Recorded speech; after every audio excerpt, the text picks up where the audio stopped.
Okay, the picture we get for this face, and I'll take a little bit of room down here and draw it. Now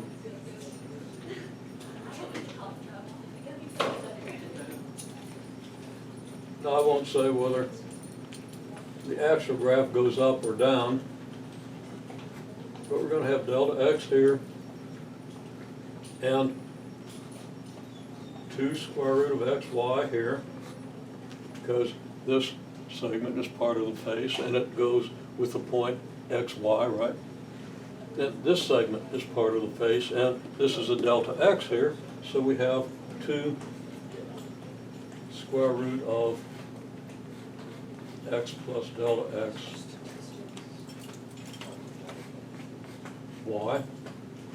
And the slope that I'll have to write out here is, well, I'm not going to actually write it out. If I had room, I'd go ahead and label it like this and put a box around it to indicate it's a slope, right? But it's clear then that your fx, by the definition of x partial derivative, is the rise here divided by the run the slope of this segment.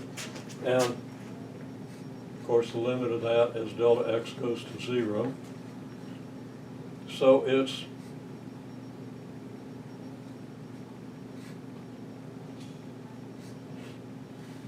two times the square root of x plus delta x y minus square root of x y over delta x.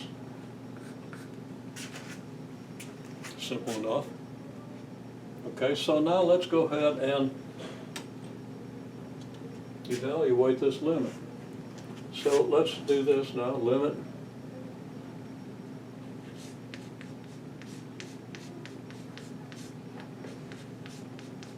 we'll do the delta, the partial with respect to y, the delta y limit of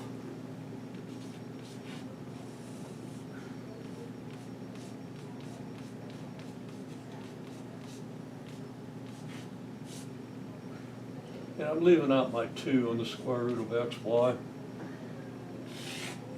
I'm maybe not consistently doing that, but I did it consistently here. So I'm going to kind of slip it in.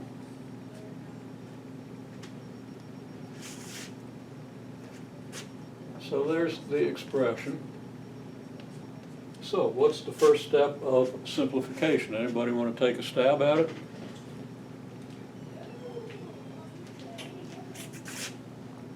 First, write down this thing that I always used to have trouble remembering to do because I was focused on the algebra, and you might too, okay?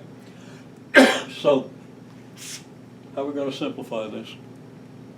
I mean, just basic, plain old algebra 2, what's the obvious simplification here? Is there something I could factor out of the numerator? 2. Anything more? 2 square roots of x. 2 square root of x. Okay? And I'll observe that, x isn't changing. Between here and here, x stays the same, right? On this face, x stays the same. Here, we've assumed that we've cut this thing with a plane where x is constant. So x ain't changing. So we've got this, and we could actually bring that outside the limit because this doesn't have any dependence on delta y, and we'll do that in the next step.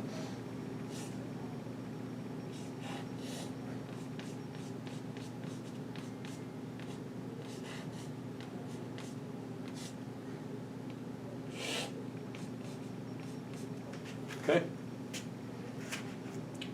Well, this expression is just the expression we take the limit of to get the derivative of the square root of y. So we know that's going to come out 1 over 2y when we take the limit. 1 over 2 square root of y when we take the limit. Okay? And I'm tempted to just write down a couple of dots and make you do that for homework. Okay. Well, what do you do now with square root of y plus delta y minus square root of y? What trick do you pull out of your hat in order to simplify that.